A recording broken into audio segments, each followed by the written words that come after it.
ngayon, mahirap pa rin sila.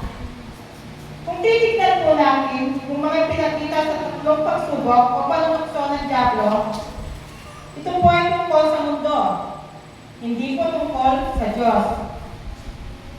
Ang tinapay po ay nangangahulugan po ng labis na pagtitiwala sa material na bagay.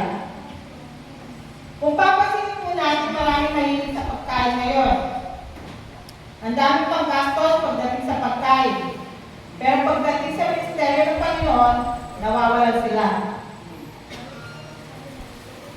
Yung sinasabi kung ikaw ang anak ng Diyos, ito po ay magpapakita na nangangahulugan po ng pag-aralan ng papuri at pagkilala. Maraming tao po ang nais makilala upang sila po ay maging tanyag o sikat. Kaya kung papansinin, ginagamit ang yaman po ng mundo upang makilala sila. At ang pangatlo, yung kapangyarihan. Ito po ay pagnanais ng kontrol o tagumpay sa anumang paraan. Inaanyayahan tayo ng Panginoon ngayong Quaresma o Lenten season na suriin po natin ang ating puso. Huwag po tayong magpapadala sa tukso.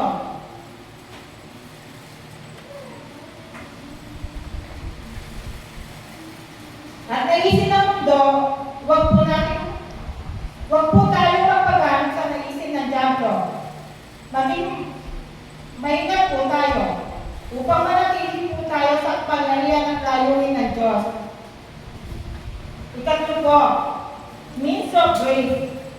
Ayon po sa verse, pagkatapos dinala siya ng Diablo sa isang napakataas na bundok at ipinakita sa kanya ang lahat ng kaharian sa daigdig at ang mga kaharian ng marito. Sinabi ng Diablo sa kanya, ibibigay ko sa iyo ang lahat ng ito kung magpapatira ka at sasamba sa akin.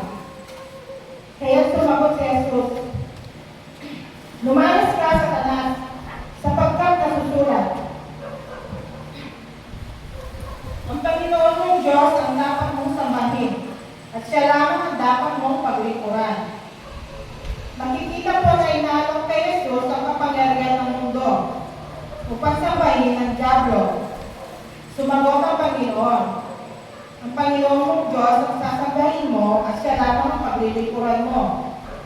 Marami pong tao at maging ng mga Kristiyano na iba ng serpo sinasamba.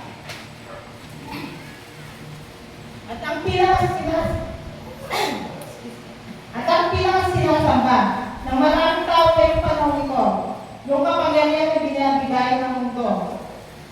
Marami po nagiging bulag sa material na bagay. At tayo po ay naniniwala ng biyaya pa ng Diyos ang tanging paraan upang tayo po ay mabago.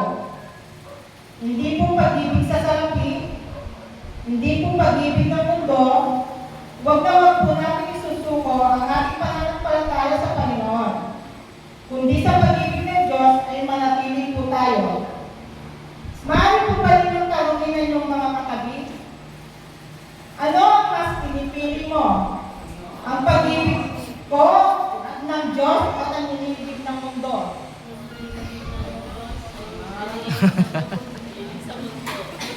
Pangalawa po, ano ang mas mahalaga sa iyo?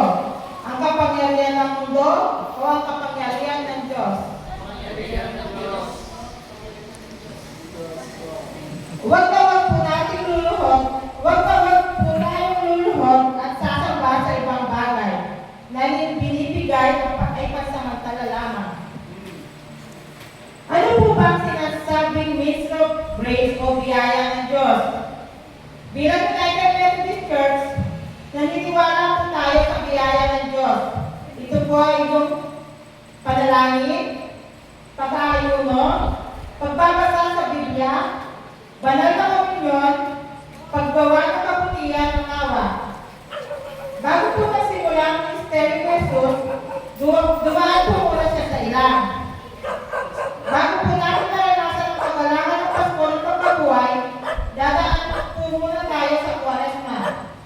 Ang pagbabago ay nagsisimula po sa puso. Ang katapatan po ay nahuhubog sa pagsubok. At ang tagumpay po ay nagmumula sa pagsunod sa Diyos. Bilang conclusion po, ang ating pagkakakilanlan ay ay nakabatay po sa pag-ibig ng Diyos. Naway ito po ang ating maging pundasyon bilang isang Kristiyano. Ang panahon